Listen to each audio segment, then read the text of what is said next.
Okay, so let's talk Maine. When you picture it, you probably get those classic images, right? Oh, yeah. Rocky coasts, the lighthouses standing guard, maybe a big plate of lobster. Exactly. That's the postcard version. And uh, our source material definitely, kicks off with that familiar picture. Absolutely. It's what jumps to mind first. But as this material quickly shows us, there's just so much more going on beneath that surface. And that's really our mission today, isn't it? Yeah. Using these notes, these articles you share, we're trying to look beyond just those icons. We're Yeah. digging into what else Maine is. The sources describe it as having this um, quiet strength, a really deep history, and this wild, sort of untamed natural beauty. hmm We want to explore its unique story, figure out why it still captures people's imagination. And what's really fascinating, I think, is how the material immediately grounds Maine's story way back. It doesn't start with, the ships arriving from Europe. It takes us back to the indigenous peoples who were there for millennia, specifically mentioning the Wabanaki Confederacy nations, the Penobscot, Passamaquoddy, Maliseet, and Micmac. Acknowledging those deep roots first, Yeah. yeah, that feels crucial. Then, okay, you get the French and English showing up, early 1600s, Yeah. setting up those trading posts along the coast. And the fact that Maine wasn't even its own thing for so long. No, part of Massachusetts for, what, over 200 years? That's right. And this part of the history is so key because it shows Maine's path wasn't like simple or straightforward. Definitely not. And the material points to a really specific detail about how it finally did become a state in 1820, the 23rd state. Yes, and this is where it gets tangled up in a much bigger, much more complicated moment in U.S. history. The sources are clear. Maine's statehood was part of the Missouri Compromise. Exactly. That compromise, it was essentially a political deal, right? To keep the balance of power in Congress as the country was expanding westward. Maine came into the Union as a free state, specifically to offset Missouri entering as a slave state. The material really frames this as a major historical pivot point on the road towards the Civil War.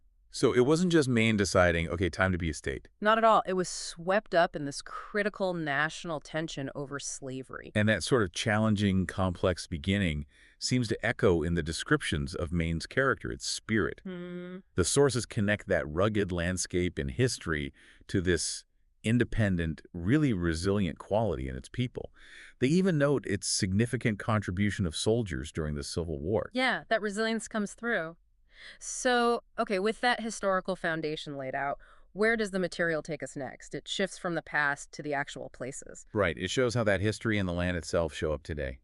Guides us along the coast, pointing out some key spots that kind of represent different sides of Maine's beauty and past. Like Acadia National Park, they call it a crown jewel. Yeah, and with that cool detail about Cadillac Mountain being one of the first places in the U.S. to catch the sunrise, pretty neat. And then you've got Portland, not just historic, but presented as this really vibrant modern city, good food scene, apparently arts, interesting architecture. Following that scenic Route 1, you pass through those classic coastal towns everyone pictures: Camden, Rockland, Bar Harbor. Uh-huh, the charming ones. And of course, you can't talk about the Maine coast without mentioning the lighthouses.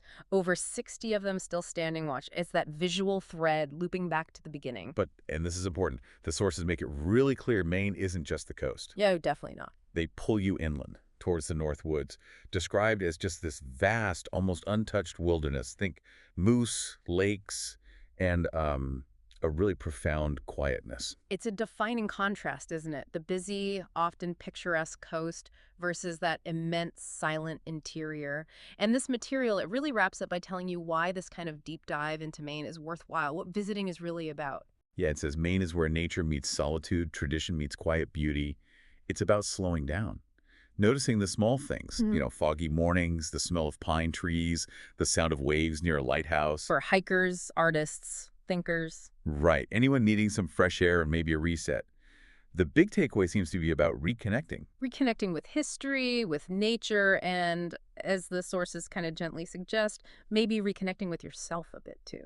So from that really deep history, rooted in indigenous lands, and then this complex, nationally significant path to statehood via the Missouri Compromise, Mm-hmm. through the defining contrast of its famous coastline and that vast inland wilderness.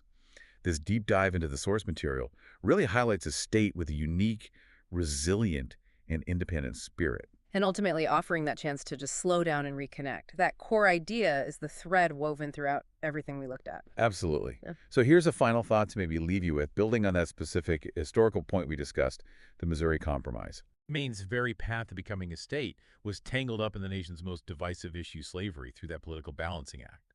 How does that specific politically charged origin story, which this material highlights, how did that shape our understanding of Maine's fiercely independent identity today?